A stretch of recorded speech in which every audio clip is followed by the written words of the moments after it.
tu nous expulses? Marc, la fille de Claire, le fixa, incrédule.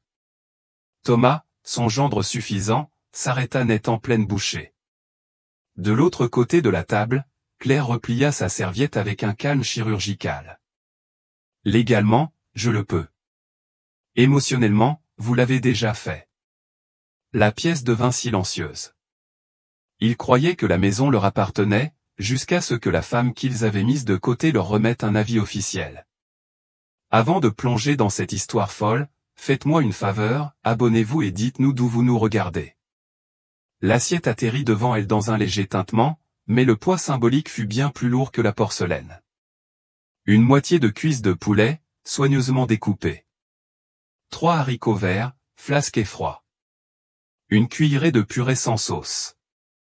De plus petites portions, c'est mieux à ton âge, maman, dit Marc avec un sourire éclatant qui se voulait attentionné mais se brisa comme du verre sous la pression. On ne veut pas que ta tension monte en flèche, n'est-ce pas? Les mots glissèrent sur la table comme un avertissement. Les autres n'y prêtèrent guère attention, trop occupés avec leur deuxième portion et leur verre de vin rouge plein. Thomas en était déjà à son deuxième blanc de poulet. Leurs jumeaux, Taylor et Noah, passèrent un panier de petits pains à l'ail, chaud et fumant, sans même lui jeter un regard. Claire resta immobile, sa fourchette suspendue au-dessus des haricots. Puis éclata un rire bref, presque en chœur, comme si Marc venait de livrer la chute d'une blague bien connue. Thomas ricana. Tu sais bien que ta mère a un estomac d'époque, une ration par repas, comme en 39 à 45. C'est là que tout bascula. Pas quand la fourchette tomba. Pas quand la bouteille de vin se vida. Mais à ce moment précis, quand sa propre fille la traita de vieille sans le dire, et que son gendre en fit une plaisanterie. Claire força un sourire crispé, poussa les aliments sur son assiette, sans dire un mot. Cette nuit-là, bien après que le lave-vaisselle se soit tu et que la maison ait sombré dans le silence, elle s'assit en tailleur sur le sol de la suite parentale, une grande enveloppe manille ouverte à ses côtés. L'air portait encore le parfum de savon au citron et de poulet au romarin, le bon romarin, celui qu'elle faisait pousser dans son ancien jardin, avant de vendre la maison. Elle ne dormit pas. Elle tria chaque document conservé depuis la vente, soigneusement rangé dans des pochettes plastiques transparentes, actes de vente, relevés de virements bancaires, échanges de mets avec les agents immobiliers. Elle les parcourut avec la lente précision d'une infirmière habituée à détecter ce que d'autres ignorent. Puis elle sortit le contrat de la maison, le gros dossier, 42 pages, signé et notarié à l'encre bleue épaisse. Son cœur battait plus fort à mesure qu'elle avançait. Non pas par peur, mais à cause des souvenirs. Page 6, ligne 3. Propriétaire, Claire Anne Giraud. Son nom. Aucun copropriétaire. Aucun cosignataire. Pas de Trust Giraud au Thomas. Juste elle. Elle s'appuya contre le lit et soupira. Il l'avait fait se sentir comme une invitée dans sa propre maison. Mais ce n'était pas la vérité. La vérité dormait dans un classeur. La vérité avait été payée, intégralement, par elle. C'est Marc qui lui avait demandé de vendre la maison familiale après le licenciement de Thomas. Elle avait dit que c'était pour l'avenir. Qu'ils vivraient tous ensemble. Que Claire aurait sa propre suite. Intimité et égalité de décision. Cela ressemblait à une promesse. 3 ans plus tard, elle ne se souvenait même plus de la dernière fois qu'on avait frappé avant d'entrer dans son espace. Marc faisait désormais les courses. Thomas l'avait traité de « dépenses en trop » lors de la dernière réunion budgétaire, et les enfants appelaient désormais l'annexe, la capsule de mamie. Elle ne vieillissait pas, elle disparaissait. Claire fixa longuement son nom sur l'acte. Il ne criait pas. Il ne brillait pas. Il était. Le lendemain matin, Marc entra dans la cuisine, les cheveux enveloppés dans une serviette, un café glacé à la main. « Tu peux te dépêcher sous la douche ? Thomas doit y aller avant son visio. » Claire sourit gentiment. « Bien sûr. » Elle prit son petit déjeuner seule, au comptoir. Une tartine, sans beurre. Marc surveillait le cholestérol pour tout le monde. Elle observa Thomas jeter son sac de sport dans le coffre et crier au revoir à personne en particulier.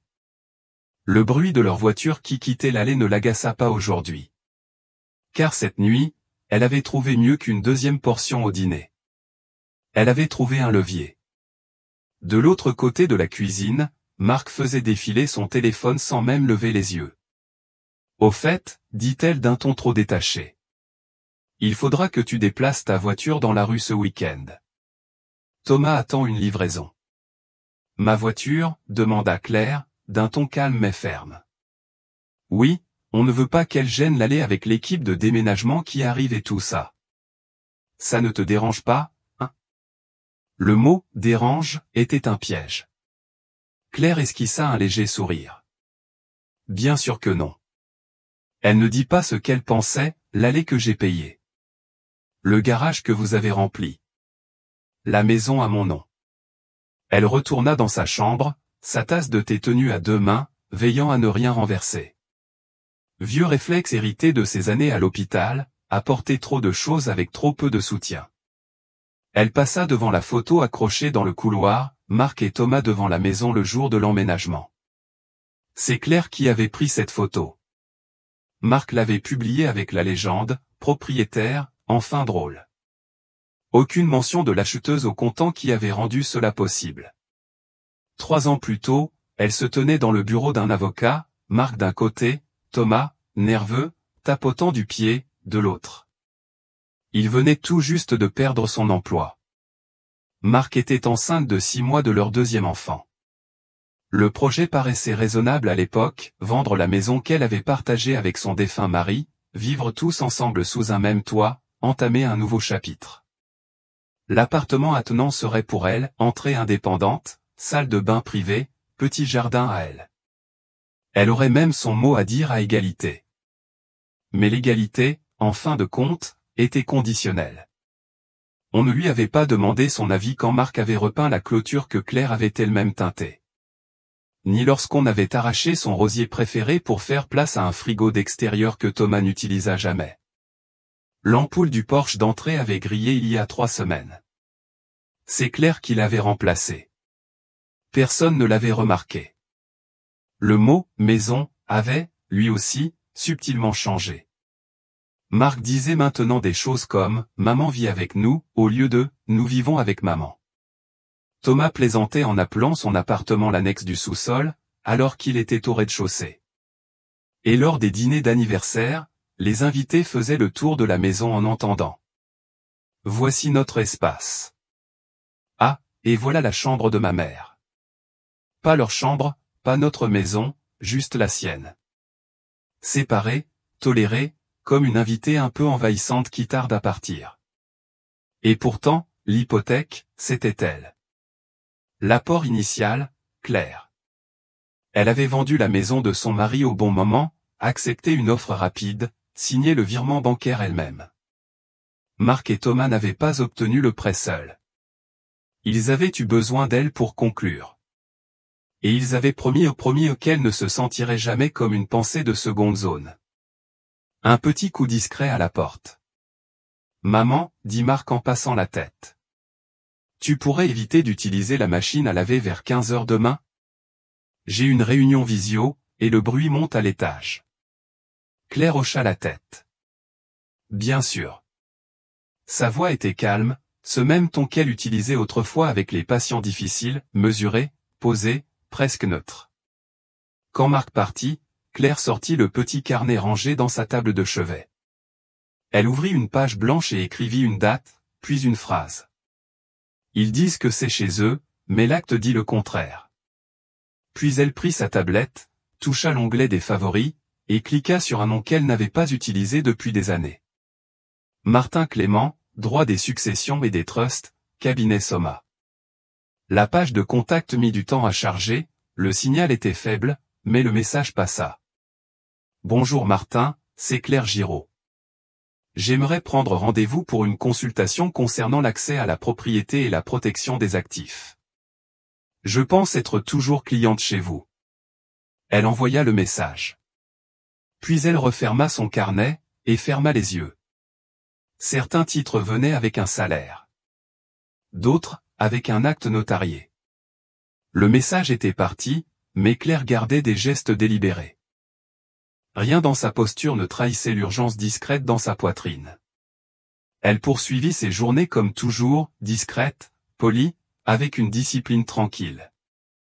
Mais désormais, son regard s'arrêtait sur des détails qu'elle ignorait auparavant. Le premier était scotché sur le frigo.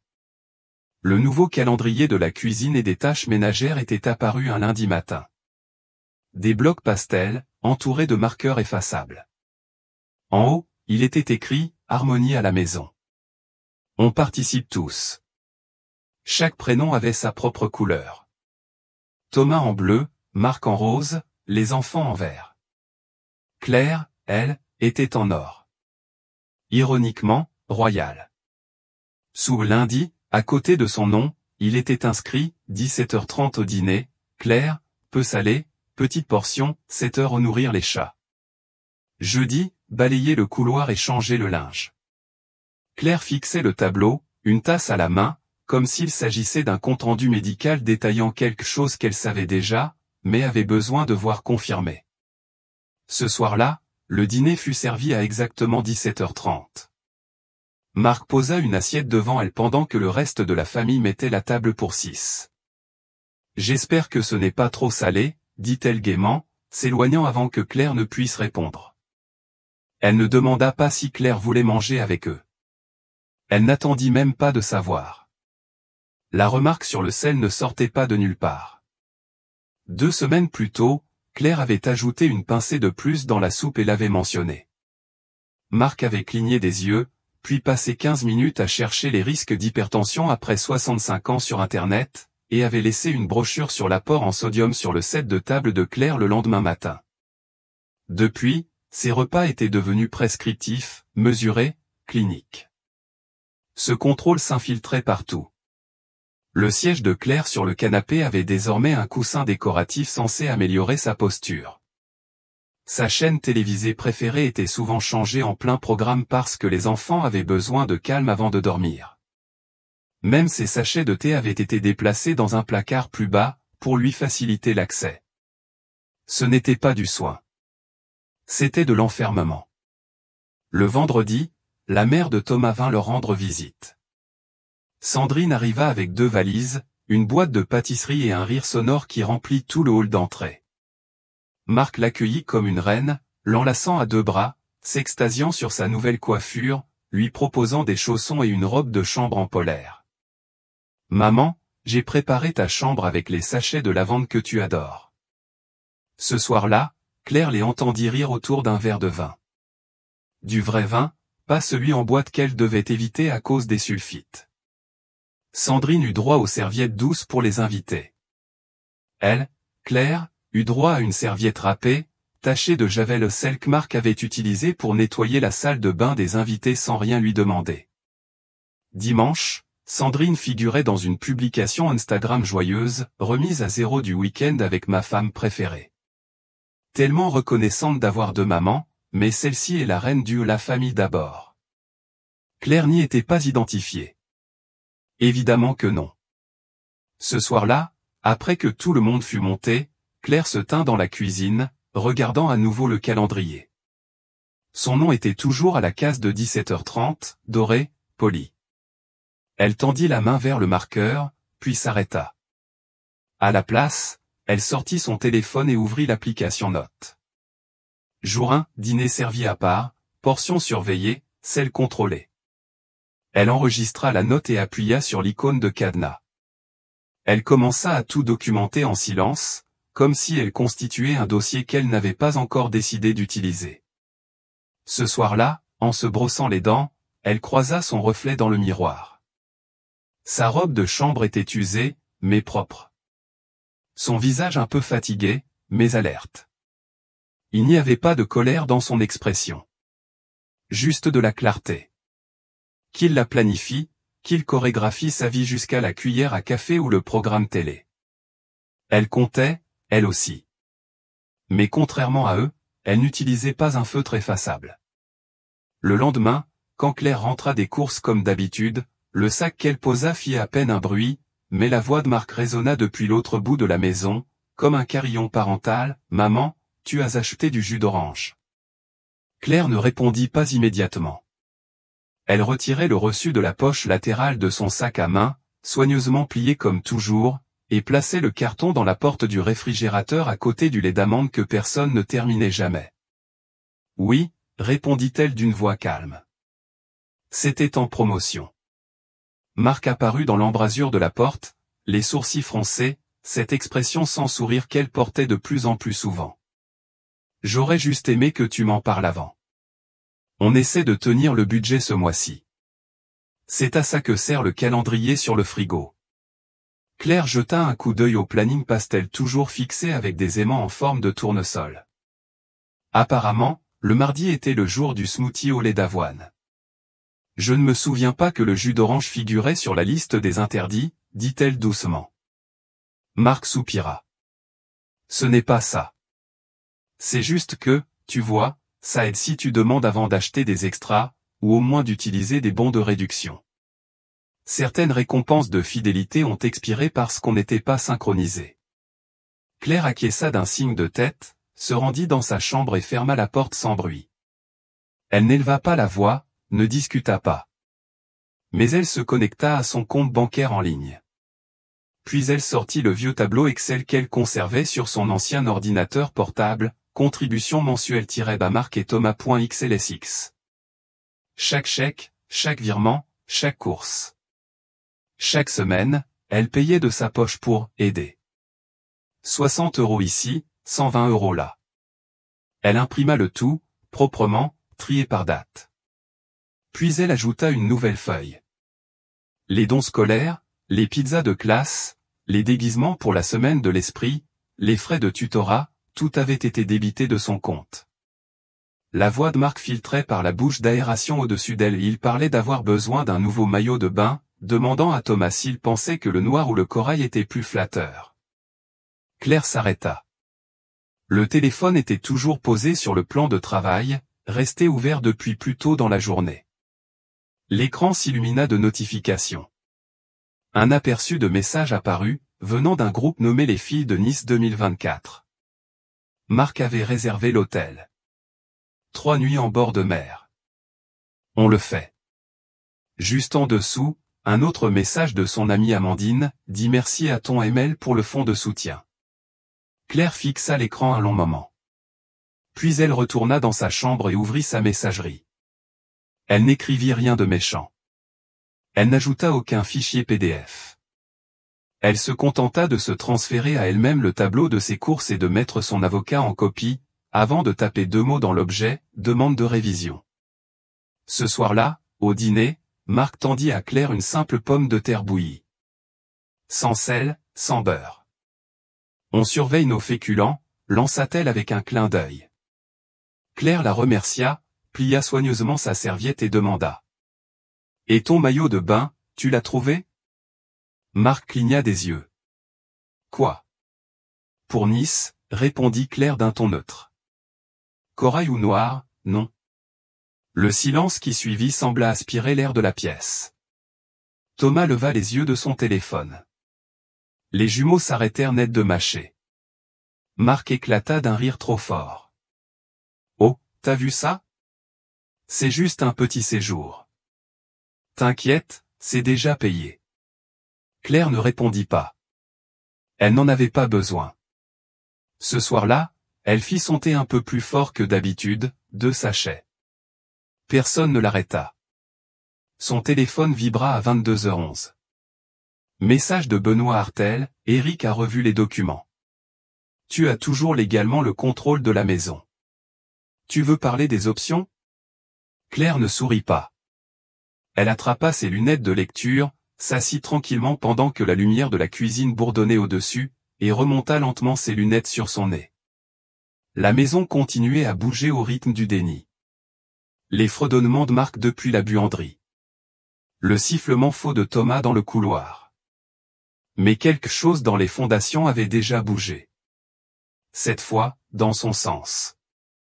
Le lendemain matin, à 9h une précise, elle appela le cabinet de Benoît Hartel. Je souhaite déposer un préavis formel de 30 jours, dit-elle calmement. 2 locataires, aucun bail, propriété à mon nom seul. Un silence, puis un petit rire impressionné de l'autre côté du fil. Madame Giraud, dit Benjamin, je crois que vous êtes prête. Elle l'était. Le jeudi après-midi, le document était prêt. Propre, légal, inattaquable. Claire le relut ligne par ligne à sa table de cuisine, un surligneur dans une main, sa tasse de thé dans l'autre. Elle ne changea pas un mot. Elle n'en avait pas besoin. L'enveloppe était blanche, toute simple. Pas de drame, pas de ruse. Elle la plaça sur le plan de travail, sous un presse-papier en forme de cardinal, juste au centre du plan de travail où elle préparait chaque semaine les lasagnes du jeudi. Le plat préféré de Marc. Ce soir-là, le dîner fut animé. Thomas avait ouvert une bouteille de vin. Les jumeaux étaient plus bruyants que d'habitude, lançant des petits pains à l'ail à travers la table pendant que Marc tentait de garder le contrôle avec des sourires tendus et des chutes discrets. Claire s'était assise à sa place habituelle, 3e chaise depuis le bout de la table, à portée du calendrier sur le frigo, comme toujours. Marc se dirigea vers le comptoir pour prendre le parmesan quand elle vit l'enveloppe. Elle la ramassa machinalement, l'ouvrit en riant encore, puis se figea. Le silence ne fut pas immédiat. Il s'installa lentement, comme si l'air quittait la pièce. Sa fourchette tinta doucement en tombant de sa main. « C'est quoi ça ?» demanda Marc, la voix plate. Thomas se pencha pour lire, puis éclata de rire. « Tu plaisantes ? C'est une blague, hein ? » « Non, » répondit calmement Claire. Elle n'éleva pas la voix. Elle ne broncha pas. « Tu nous expulses ?» siffla Marc, les yeux écarquillés, les joues rouges de colère. « Tu expulserais ta propre fille ?» Claire la regarda droit dans les yeux. « Légalement, je peux. Émotionnellement, toi, tu l'as déjà fait. » Thomas repoussa sa chaise. « Tu vas le regretter. Tu crois que les gens ne vont pas savoir ? Qu'ils ne vont pas en parler ? » Claire plia sa serviette avec une précision chirurgicale et la posa à côté de son assiette. « Qu'il parle. » Thomas plissa les yeux. « Très bien. Alors moi, je vais le rendre public. » Marc resta figé. « Tu ne peux pas être sérieuse. Tu ne peux pas faire ça. » Claire se leva lentement de table, aussi calme que d'habitude. 30 jours, c'est tout. Elle retourna dans sa suite sans ajouter un mot. À l'intérieur, sa main ne trembla qu'une seule fois, juste le temps de poser son téléphone sur le chargeur. Le reste de la maison semblait suspendu dans une panique confuse. Elle entendait Marc arpenter le couloir, chuchotant frénétiquement dans son téléphone, et Thomas claquer une porte de placard. Des sons reconnaissables entre mille, ceux de personnes qui s'agitent pour tenter de reprendre un pouvoir qu'elles pensaient posséder. Claire sirota son thé. Elle ne se sentait pas en colère. Elle se sentait éveillée. La voix de Thomas monta depuis le couloir. « Tu veux la guerre ? Très bien, je vais rendre tout ça public. » Sa voix résonnait encore dans le couloir lorsque Claire referma la porte de sa suite. Elle ne la claqua pas. Elle ne la verrouilla pas. Elle laissa simplement le bois se refermer dans l'encadrement comme un point final. Silencieux, définitif, compris. Elle entendit les premiers messages être tapés avant même de s'asseoir. Les cliquetis précipités, les notifications étouffées, la voix de Marc montant par moments, haletante, exaspérée. Le groupe familial se réveillait, tel une bête piquée trop tôt, et Claire n'eut même pas besoin de consulter son téléphone pour deviner la suite. Elle attendit simplement. À 20h47, son téléphone vibra une fois, puis une autre, puis 12 fois encore. Lorsqu'elle le déverrouilla enfin, l'écran était illuminé par une avalanche de messages du groupe Giraud Family. Marc, 19h58, quelqu'un peut m'expliquer comment une femme de 69 ans peut mettre toute sa famille à la porte ? Marc, 20h01, je suis vraiment inquiet. Elle ne va pas bien. C'est carrément délirant. Cousine Noémie, attendez, que se passe-t-il ?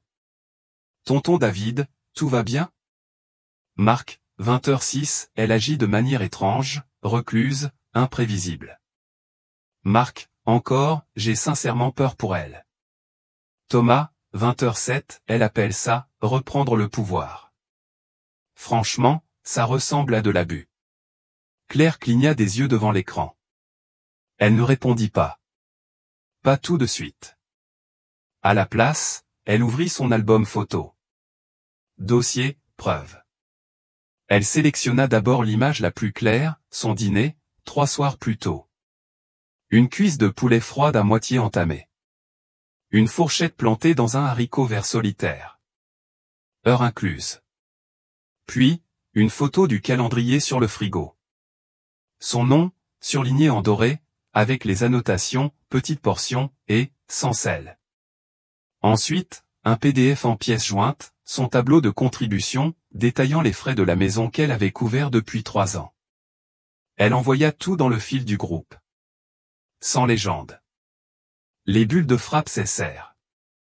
Long silence. Puis. Cousine Noémie, 20h20, waouh. Tonton David, 20h21, ok, je ne savais pas tout ça. Cousine Chéron, 20h22, Marc, ce n'est pas ce que tu as dit. Quelques départs discrets s'ensuivirent. Cousine Camille a quitté la conversation, puis une autre. Claire se leva, remplit à nouveau sa tasse de thé et se dirigea vers la fenêtre. La maison était plongée dans le noir, à l'exception d'une veilleuse dans le couloir. Elle entendait Thomas marmonner au téléphone à l'étage, arpentant la pièce. Les pas de Marc passèrent devant sa porte, puis revinrent en arrière, hésitant, comme si elle songeait à frapper. Elle ne le fit pas.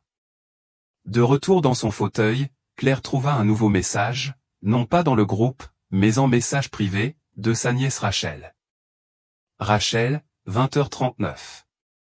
Tante Claire, je ne sais pas quoi dire. Tu n'as pas tort. Tu es juste courageuse. Dis-moi si tu as besoin de quoi que ce soit. Les doigts de Claire restèrent un moment suspendus au-dessus du clavier avant de répondre. Claire, merci. J'avais besoin que quelqu'un me le dise depuis longtemps. 10 minutes plus tard, elle reçut un message d'un cousin du Provence. Cousin Paul, ma mère a toujours dit qu'elle t'admirait. Si quelqu'un dit le contraire, c'est de la jalousie. Reste forte. Puis, à nouveau, le silence. À 21h22, une notification de message vocal apparut. Marc. Claire appuya sur lecture, tenant le téléphone à une distance prudente de son oreille. Salut, maman. Je ne comprends pas ce qui se passe. Je veux juste parler, d'accord? Pas me disputer, juste parler. Peut-être qu'on pourrait négocier quelque chose qui fonctionne mieux pour tout le monde. Claire mit le message sur pause à mi-chemin. Elle n'avait pas besoin d'en entendre davantage. Elle connaissait déjà ce ton. C'était le même que Marc utilisait avec le service client. Sirupeux, stratégique, vaguement condescendant. Elle l'avait déjà entendu parler ainsi pour demander un responsable dans un brunch parce qu'on avait oublié la sauce hollandaise en extra. La négociation, ce n'était pas la paix. C'était le contrôle. Claire ouvrit son application de notes et tapa. Jour 4. Tentative de prise de contrôle par le groupe. Documentation transmise. Prochaine étape en préparation. Elle replia le plaid sur ses genoux, s'adossa dans son fauteuil et alluma la station de musique classique qu'elle écoutait pour s'endormir, du temps où David et elle étaient encore en vie. Les cordes résonnaient doucement à travers les haut-parleurs, montant peu à peu en intensité avec une tension maîtrisée et exactement comme elle. La musique venait à peine de s'éteindre sur la radio de Claire lorsqu'un petit coup discret frappa à la porte, trop poli pour être sincère. Un silence s'ensuivit, puis un deuxième coup, cette fois plus assuré. Elle ne répondit pas tout de suite. Elle laissa Marc attendre dans ce silence pesant, balançant son poids d'un pied sur l'autre, indécise. Finalement, elle ouvrit la porte. « On peut parler ?» demanda Marc, les mains jointes comme si elle s'apprêtait à bénir quelqu'un plutôt qu'à supplier. Claire s'écarta. « Tu peux parler. » La pièce sentait légèrement le thé à la menthe poivrée et la lotion à la lavande. Claire avait allumé une bougie 20 minutes plus tôt, sachant que ce moment viendrait, sachant qu'un jour ou l'autre, le ton passerait de l'accusation à la stratégie. Marc s'assit au bord du fauteuil comme si celui-ci risquait de la mordre. Elle portait sa tenue de yoga du week-end, mais rien en elle n'était détendu. « Écoute, je sais que c'est tendu, commença TL, mais toute cette histoire d'expulsion, c'est excessif, maman. » Claire croisa calmement les mains. « C'est ton avis, ou celui de Thomas ?» Marc cligna des yeux. « C'est le mien. Et celui des enfants. C'est très dur pour eux. » Claire pencha la tête. « Ils s'inquiétaient pour moi quand tu as arrêté de me mettre une assiette à table ? » « Ce n'est pas juste, » répondit Marc vivement. « Tu manges toujours tôt. » « On essayait simplement de gérer, moi, » dit Claire. Marc inspira brusquement. « Maman, s'il te plaît. Tu es en train de détruire tout ce qu'on a construit. » Claire haussa un sourcil. « Intéressant, comme formulation. Tu dis ce qu'on a construit. Moi, je me souviens de l'avoir acheté. » Un instant, Marc eut l'air d'une enfant à nouveau, acculée, dépassée, tentant de se dégager avec un charme qui ne faisait plus effet. Elle se pencha en avant. « Je ne suis pas venu me battre. Je demande juste du temps. C'est tout. Un peu de temps. » Claire ne s'y a pas. « Ça fait 3 ans que tu en as. Tu vas traumatiser les enfants, » rétorqua Marc, à bout. « Tu t'en fiches ? » Claire se leva lentement, marcha jusqu'à la bibliothèque et en sortit un petit dossier en cuir.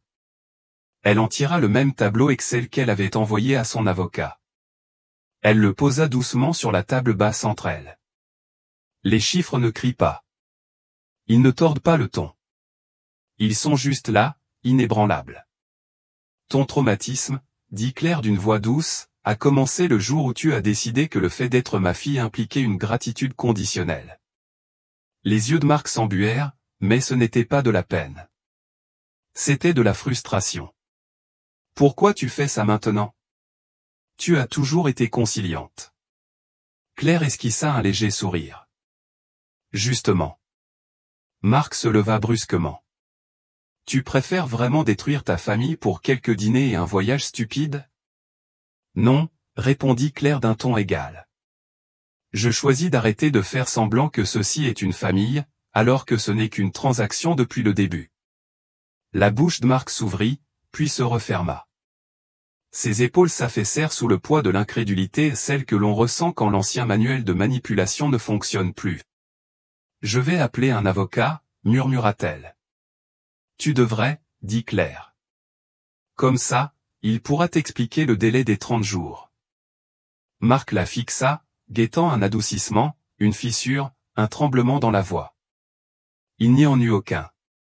S'il te plaît, fais tes valises avec respect, dit Claire, maintenant debout.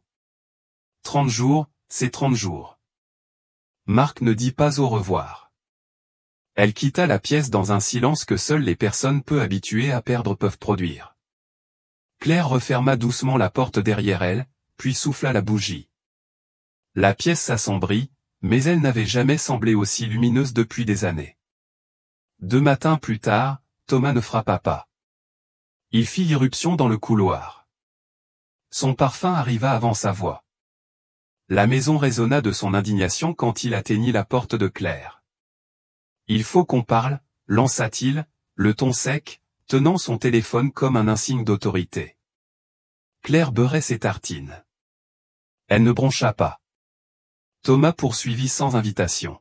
« Cette histoire d'expulsion, c'est du bluff. Ce n'est pas applicable. J'ai parlé à un ami qui connaît quelqu'un à la banque. Je vais demander un refinancement cette semaine. Tu ne peux pas juste nous virer d'une maison pour laquelle on a payé. » Claire posa son toast. « Tu as payé ?» Il cligna des yeux. « Les factures, les courses, les réparations. » Elle s'essuya les mains sur un torchon. « Donc, le loyer, dit-il, la mâchoire crispée. Je ne vais pas jouer sur les mots. » Très bien, répondit-elle. La banque ne joue pas sur les mots non plus, elle se base uniquement sur les titres. Et le seul nom inscrit sur l'acte de propriété, c'est toujours le mien. Thomas partit dans un tourbillon de gestes, déjà en train de composer un numéro. À midi, il avait obtenu un rendez-vous chez First State Landing. À 15h15, il arpentait le parking, le visage rouge, humilié. La banquière lui avait adressé un sourire compatissant, puis avait imprimé la fiche de propriété à partir de la base de données du cadastre. « Je suis désolé, monsieur Bell, lui avait-elle dit. Vous ne pouvez pas refinancer une maison que vous ne possédez pas légalement. Le nom de madame Giraud est le seul inscrit, et sauf si elle vous ajoute au titre ou signe une autorisation, cette demande n'aboutira pas. Mais j'y vis. Insista Thomas. Vivre quelque part ne vous en rend pas propriétaire, répondit-elle. Sinon, tous les locataires seraient propriétaires de leur appartement. Il repartit avec une chemise cartonnée contenant uniquement un refus poli. Ce soir-là, Thomas ne descendit pas pour le dîner. Claire nota ce silence sans la moindre surprise. Marc marchait à pas feutrés dans la pièce, comme si la culpabilité s'était glissée jusque dans ses chaussettes. Les enfants, eux, chuchotaient trop, conscients d'un changement d'ambiance que même les dessins animés ne parvenaient pas à masquer. Le lendemain matin, Claire rencontra de nouveau Benoît Hartel. Cette fois, elle apporta une copie du bluff de Thomas. Son avocat parcourut rapidement la transcription de l'email, puis lui tendit une feuille propre, intitulée Déclaration de propriété exclusive. Il lui tendit un stylo. « Vous voulez en faire un document public ?» demanda-t-il. Claire acquiesça. « Il est temps. » Elle signa. Et à chaque trait d'encre, elle ne se sentit pas victorieuse, mais légitimée. Benjamin semblait satisfait.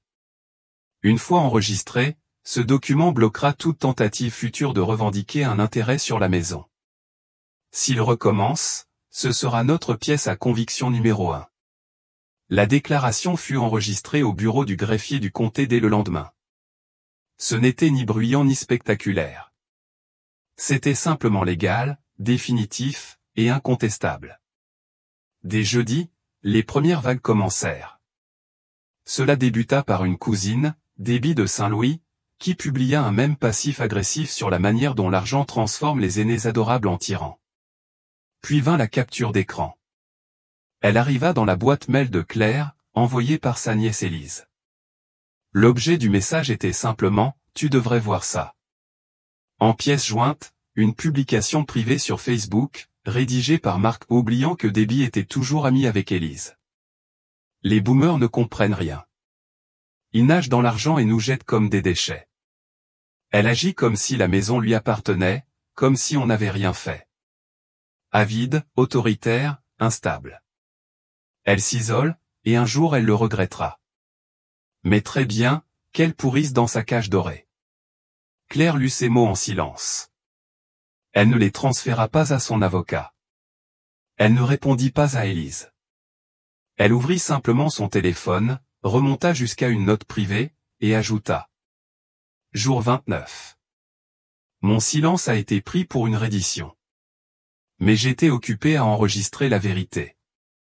Claire ne réagit pas à la crise numérique de Marc. Elle n'appela pas Élise pour savoir ce que les autres disaient. Elle ne nia pas les accusations, ni ne diffusa les captures pour se défendre. Elle relut simplement les messages 2 fois, une fois en tant que mère, et une seconde fois en tant que femme qui, enfin, ne confondait plus le silence avec la paix. Puis elle ferma l'email, se leva lentement de sa chaise de petit déjeuner, et saisit le dossier qu'elle n'avait pas ouvert depuis 2 ans. Succession et fin de vie.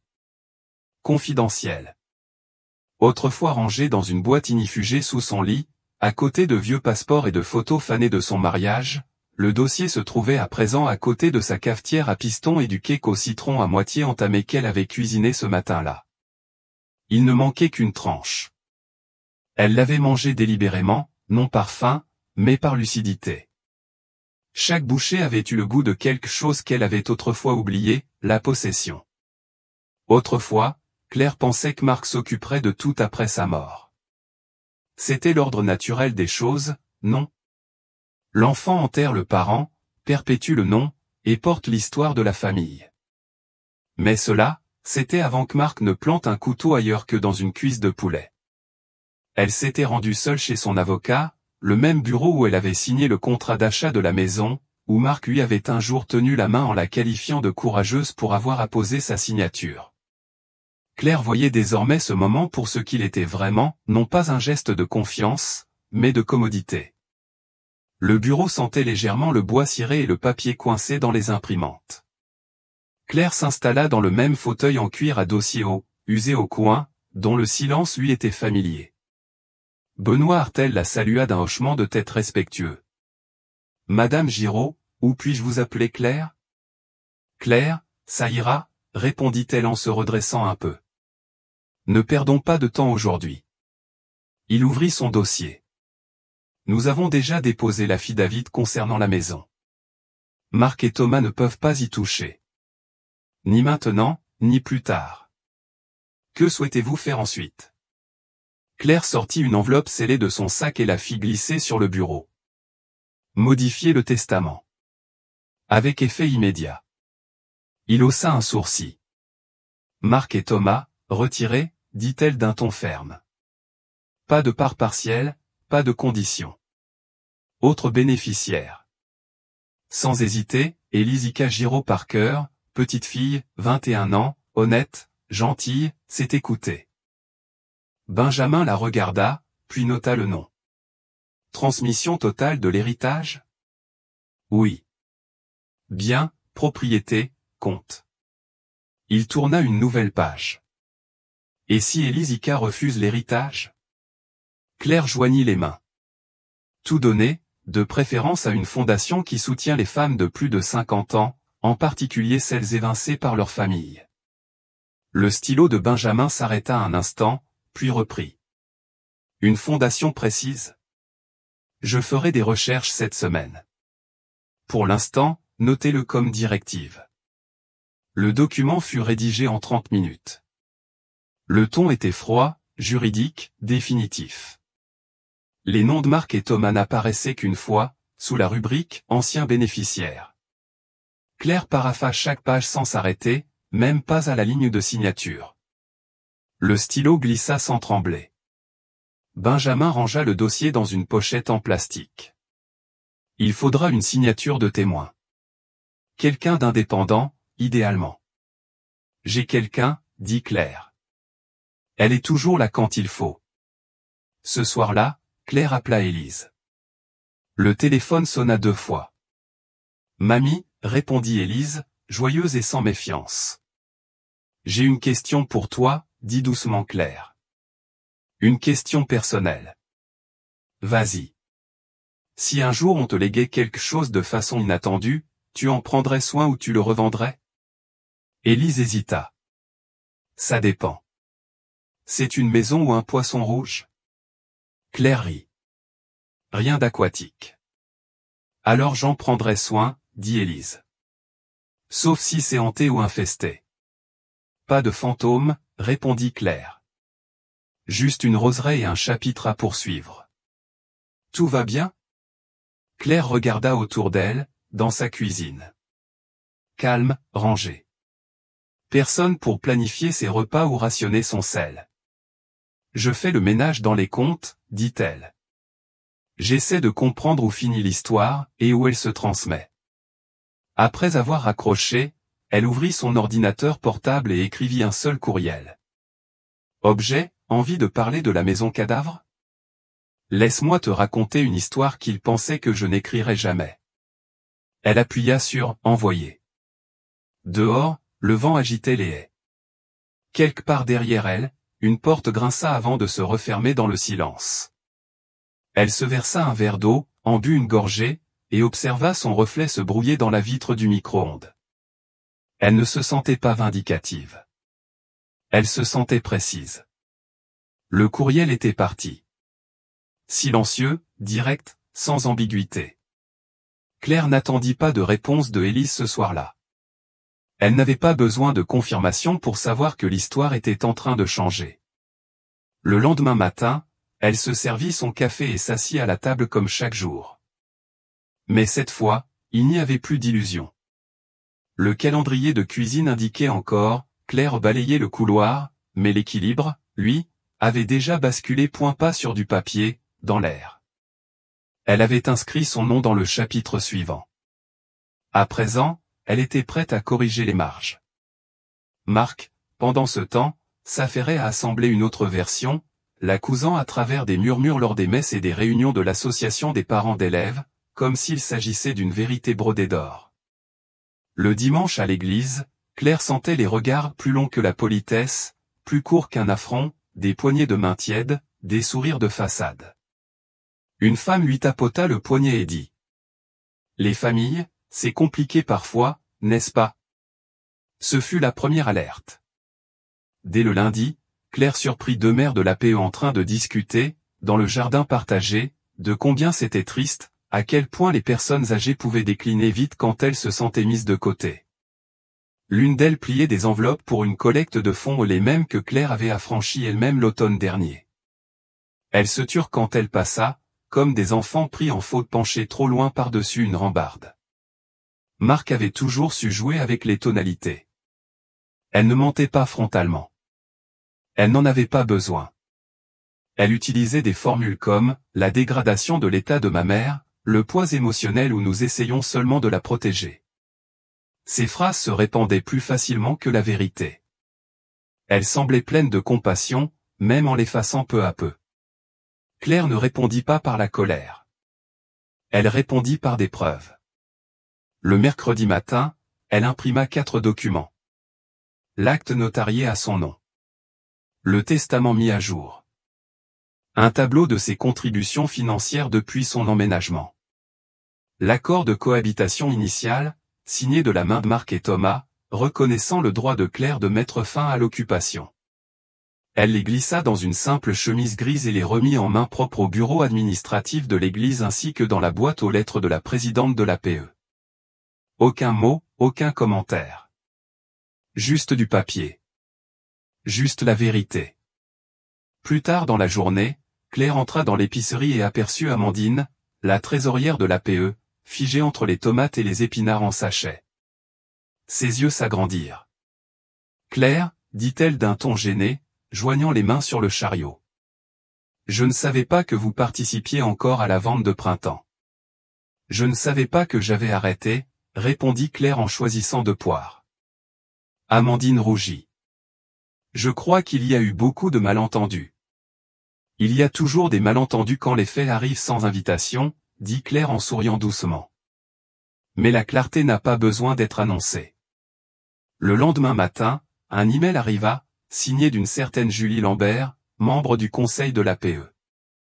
Objet, demande confidentielle. Message. Bonjour Claire, plusieurs d'entre nous avons examiné vos documents. Merci pour votre transparence.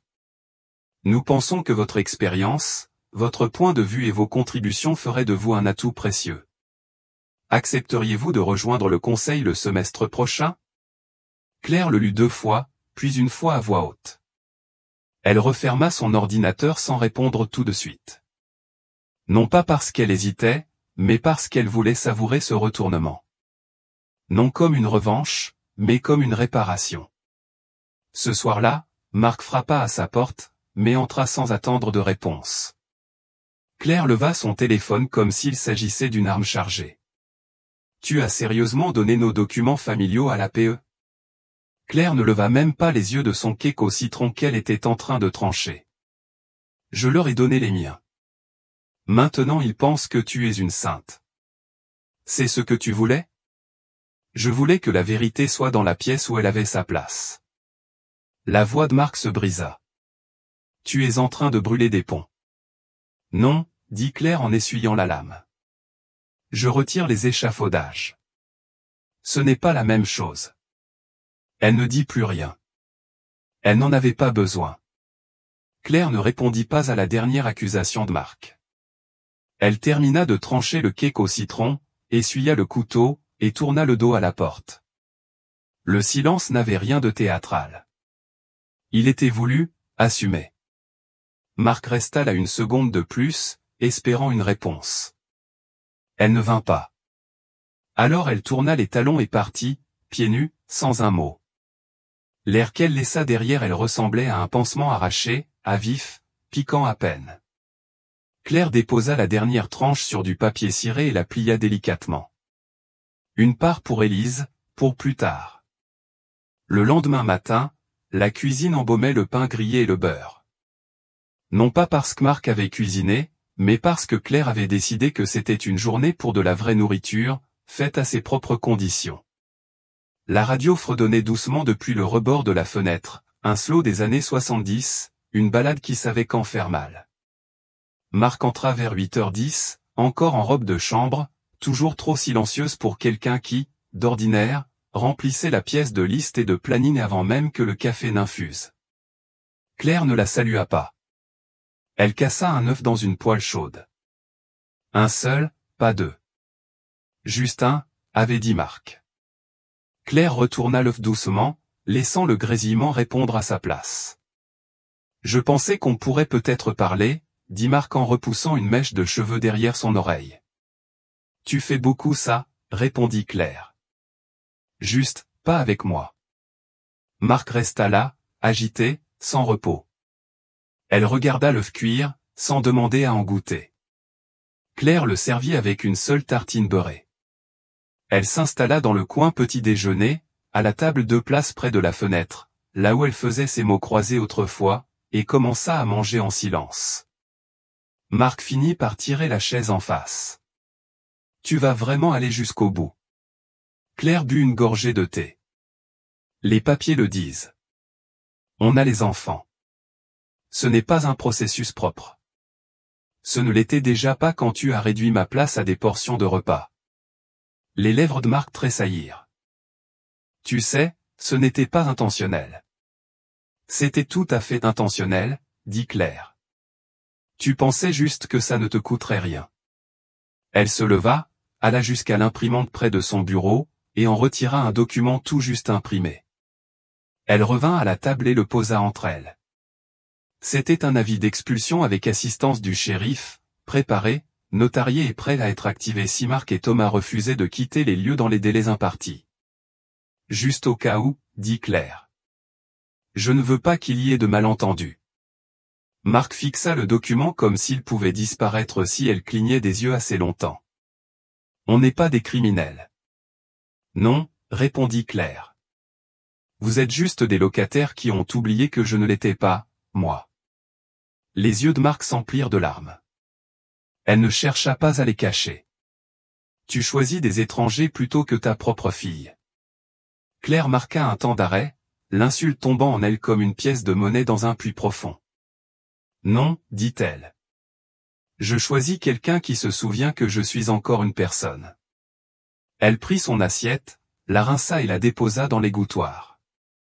Derrière elle, elle entendit les sanglots de Marc, d'abord étouffés, puis plus forts, sans retenue. Claire ne se retourna pas.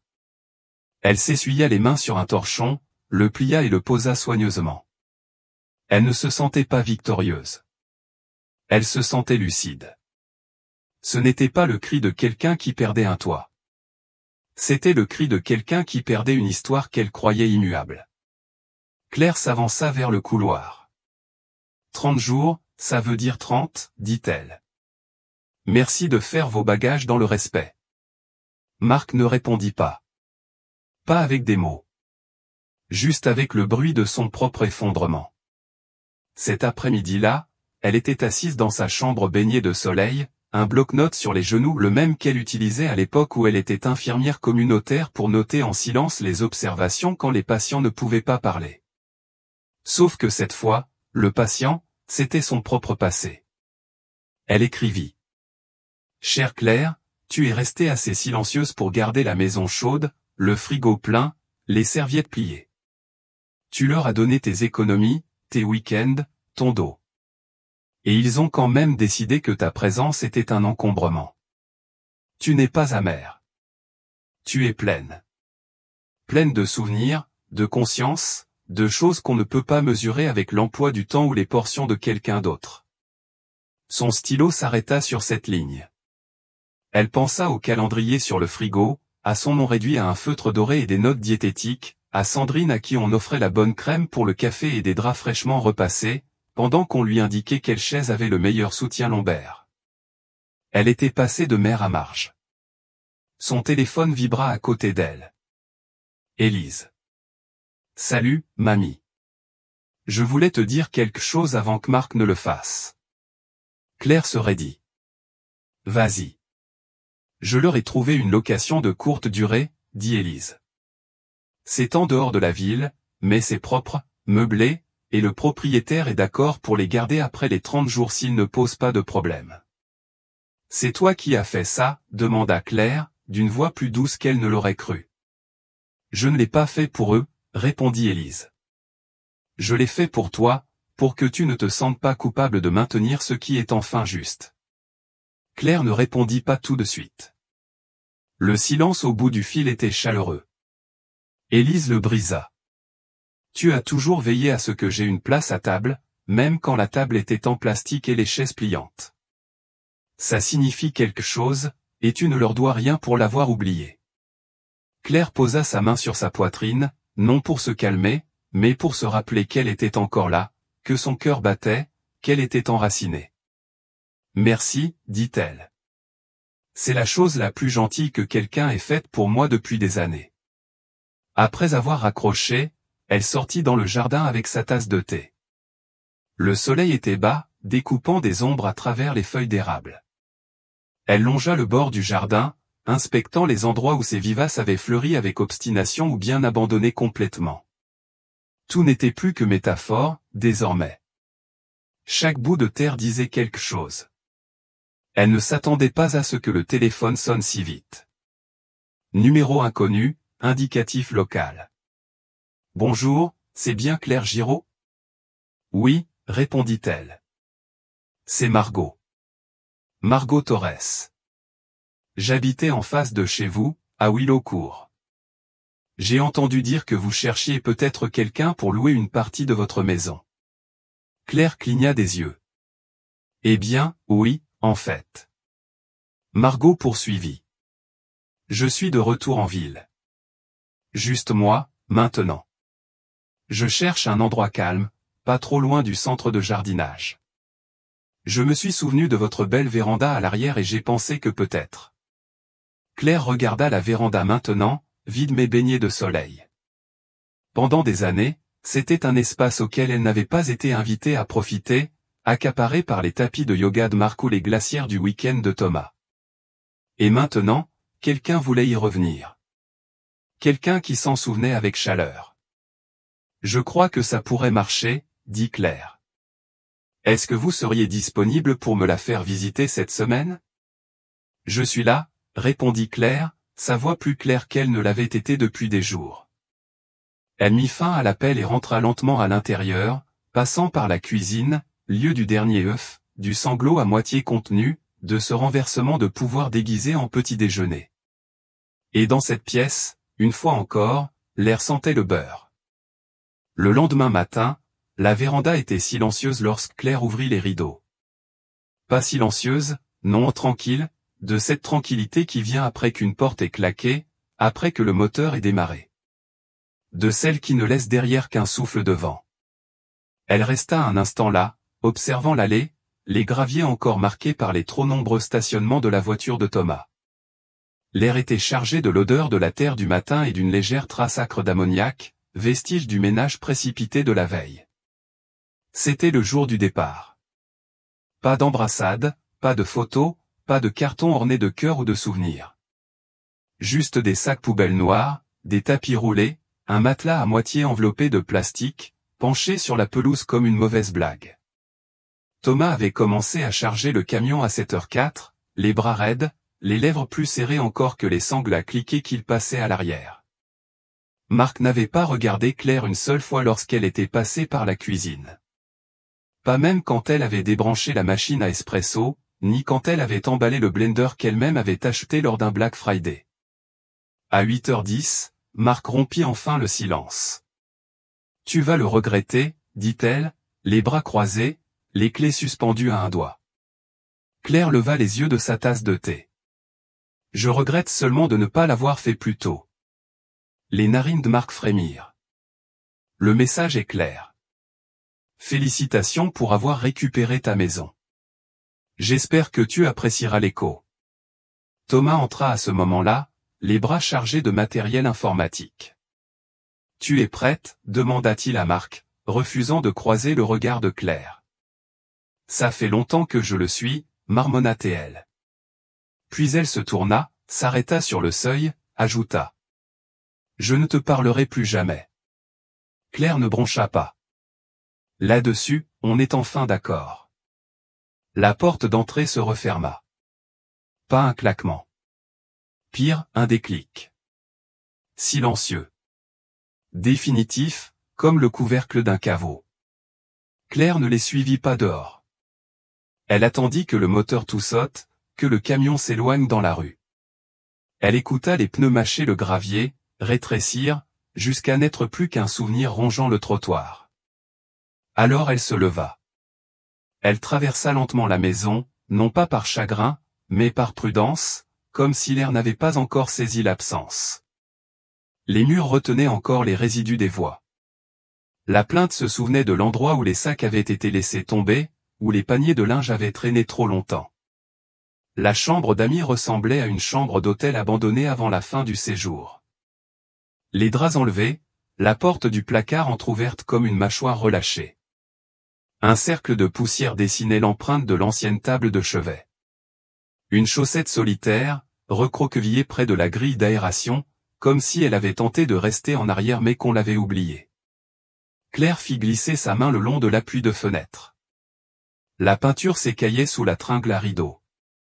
Elle s'était déjà assise là, lisant, baignée par le soleil, sirotant un café qu'elle avait préparé à sa manière. À l'époque, cet endroit lui appartenait.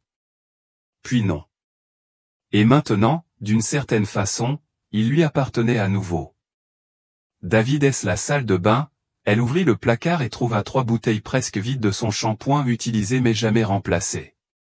Un mince morceau de son savon reposait dans un coin, sec et recourbé, comme s'il avait abandonné. Elle retourna dans le couloir, puis s'arrêta devant la porte du garage. La poubelle était déjà pleine. Des sacs en plastique, du papier froissé, une paire d'écouteurs fissurés. Elle souleva le couvercle. Juste au-dessus, plié en deux, la reliure fendue, se trouvait son vieux livre de recettes rouge. Celui avec les notes manuscrites dans les marges. La tarte aux pacanes de sa mère, écrite à l'encre bleue délavée. Le chili de David et elle, avec une correction griffonnée, ajoutait de la cannelle. Fais-moi confiance. La dernière page était déchirée. Il avait été jeté comme un prospectus. Claire le fixa, la gorge serrée non pas de tristesse, mais de quelque chose de plus dense. Quelque chose qui avait le goût de la certitude. Elle ne le prit pas.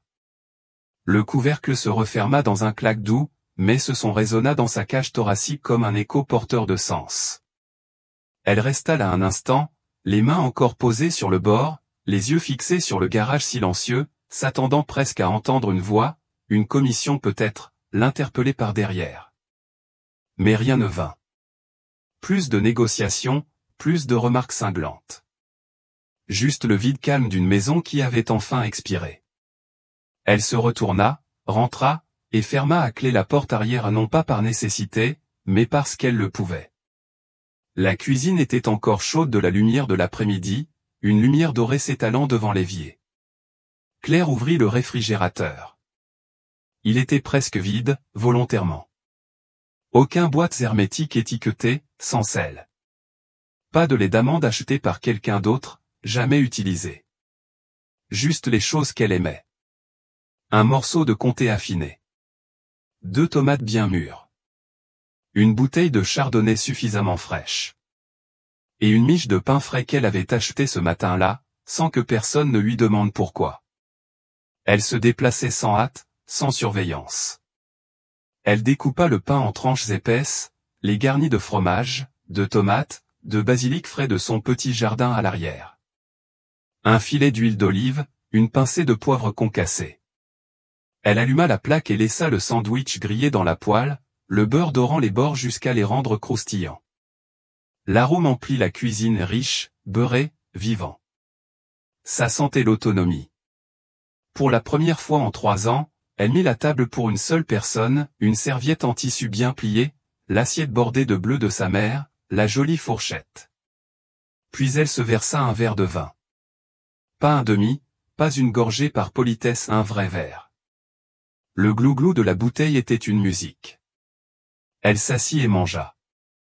Personne ne lui demanda d'accélérer. Personne ne retira son assiette avant qu'elle ait terminé. Personne ne lui dit ce qui était meilleur pour son cœur. C'était juste elle, et c'était suffisant. Chaque bouchée était une reconquête. Chaque gorgée, un pacte avec elle-même. Elle ne précipita pas le repas. Elle ne regarda pas son téléphone. Elle laissa le silence s'installer à ses côtés comme un vieil ami. Pas une punition. Quand elle eut terminé, elle débarrassa l'assiette, la lava doucement, la sécha avec le torchon qu'elle aimait, celui en tissu doux, brodé de citron. Puis elle alluma une petite bougie sur le rebord de la fenêtre. En passant dans le couloir, elle jeta un œil à l'ancienne chambre d'amis, désormais vide, encore résonnante. Une boîte reposait dans un coin. Son livre de recettes rouge, récupéré de la poubelle avant le ramassage. Elle ne l'avait pas encore ouvert. Elle le ferait, en temps voulu. La maison ne murmurait plus ce qu'elle lui devait. Elle écoutait. Elle était en train de se resservir un verre de vin quand le coup retentit. 3 petits coups, puis une pause. Elle ouvrit la porte. Élise se tenait là, vêtue d'un sweat à capuche de l'université et tenant une assiette recouverte de papier aluminium d'où s'échappait une odeur de cannelle et de chaleur réconfortante. Le dîner avait l'air un peu triste, dit Élise avec un sourire. Alors j'ai apporté le dessert. Claire cligna des yeux, surprise non pas par la visite, mais par le moment choisi. Sans dire un mot, elle s'écarta pour la laisser entrer. Élise entra, posa l'assiette sur la table, et souleva le papier aluminium. Des snickerdoodles faits maison. Un peu irréguliers, légèrement trop dorés sur un bord, mais moelleux au centre. Je les avais faits pour le groupe d'études, dit Élise. Mais la séance a été annulée. Je me suis dit que tu aimerais peut-être en goûter un. Claire saisit un biscuit, le cassa en deux, et tendit la plus grande moitié à Élise. Elles restèrent là, sous la lumière chaude de la cuisine. Sans script, sans rôle à jouer, juste de la douceur et du sucre entre elles. Ça va, mamie, demanda Élise doucement. Claire hocha la tête une fois. Mieux que ce que j'imaginais. Élise sourit de nouveau. Et dans ce sourire, Claire vit quelque chose qui n'avait rien à voir avec un devoir, mais tout à voir avec un choix. Elle resta avec Élise jusqu'à ce que la bougie ait fondu à moitié, projetant des ombres douces sur les murs comme des coups de pinceau estompés. Le silence ne faisait plus mal.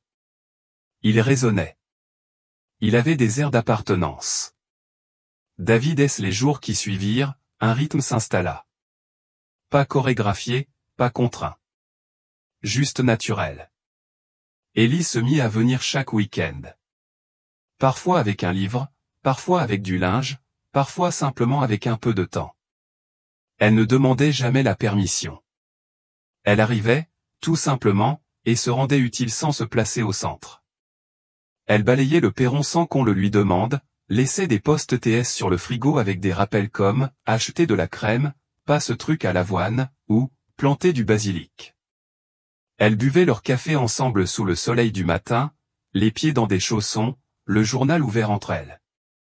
Élise ne pleura jamais en évoquant les derniers mois. Elle n'en avait pas besoin. Elle observait les répercussions éclore en temps réel. Un dimanche, Élise leva les yeux de sa tasse de thé. Qu'est-ce qu'il adviendra de la maison quand tu ne seras plus là? Claire la regarda par-dessus ses lunettes. Tu comptes accélérer les choses? Élise éclata de rire, un vrai rire, franc. Non, je voulais juste dire qu'elle est magnifique, et je pense qu'elle devrait continuer à être habitée comme ça. Claire hocha lentement la tête, le coin des lèvres relevé. Elle le sera. J'y ai veillé. Ce soir-là, Claire rouvrit son journal, celui qu'elle n'avait plus touché depuis la réception de l'avis d'expulsion. Le cuir portait encore une légère odeur de cèdre et de thym. Elle tourna jusqu'à la dernière page et commença à écrire de sa main lente et courbée. Cette maison a été bâtie avec soin. Je l'ai reprise avec lucidité. Je n'ai brûlé aucun pont. J'ai simplement redessiné les routes. Je me suis rendu la dignité que personne n'aurait jamais dû pouvoir me refuser. Elle s'interrompit, puis ajouta, certaines histoires se terminent dans le silence. La mienne se termine autour d'une table pleine. À la fin de la semaine, les invitations avaient été envoyées. Écrites à la main, une par foyer. Pas un message groupé, ni une publication sur les réseaux sociaux, seulement des enveloppes avec des autocollants d'hortensia pressés, adressés aux voisins qu'il avait salués poliment dans la gêne, qu'il avait vu tailler ses rosiers sans jamais sortir pour l'aider, qui avaient promené leur chien devant son allée sans jamais demander quelle était la vraie histoire. Dîner chez Claire ce dimanche à 18h. N'apportait que la conversation. Elle passa le samedi à préparer, non dans la panique, mais avec détermination. La table était dressée avec de vraies nappes, l'argenterie de son mariage, et la vaisselle en céramique qu'elle avait emballée dans du papier journal lors de son emménagement. La musique jouait doucement et la Fitzgerald, chaleureuse et en boucle, un rôti mijotait depuis le matin, les haricots verts rôtissaient à l'ail et au citron, le pain de maïs selon la recette de sa mère, sans réduction de sel ni de beurre, et le dessert. Une tarte aux agrumes que Élise avait absolument voulu faire elle-même. Une croûte irrégulière, mais sincère. À 18h, la sonnette retentit, puis une deuxième fois, puis une troisième. Les voisins arrivèrent peu à peu, certains avec du vin, d'autres avec des sourires un peu gênés. Ils ne savaient pas à quoi s'attendre. Mais en entrant dans la cuisine de Claire, en voyant la table longue, lumineuse, pleine sans excuse où ils s'adoucirent. « Je passe devant cette maison depuis 5 ans et je n'y suis jamais entrée », dit une femme. Claire sourit. Ce soir est une bonne occasion de changer cela. Ils mangèrent. Ils rirent. Ils se passèrent les plats sans commentaire. Personne ne calcula les portions. Personne ne lui dit ce dont elle avait besoin en moins. À un moment, quelqu'un leva maladroitement son verre de cidre pétillant dans un verre dépareillé pour porter un toast. À Claire, qui nous rappelle que les limites et l'hospitalité ne sont pas ennemis. Elle leva son verre à la clarté. Et aux deuxièmes portions.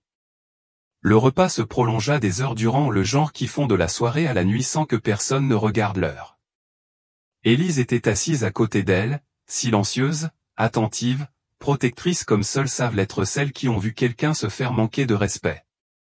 David est un moment de calme, elle se pencha et murmura, « Je crois que grand-père aurait adoré ça. » Claire ne répondit pas tout de suite. Elle attrapa simplement la saucière et dit, « Alors resserre-toi. » À 21h30, la maison était redevenue silencieuse. La vaisselle empilée, mais pas encore lavée. Le reste de la tarte placée délicatement dans une boîte pour plus tard. Claire se rendit au salon et s'assit dans son fauteuil préféré.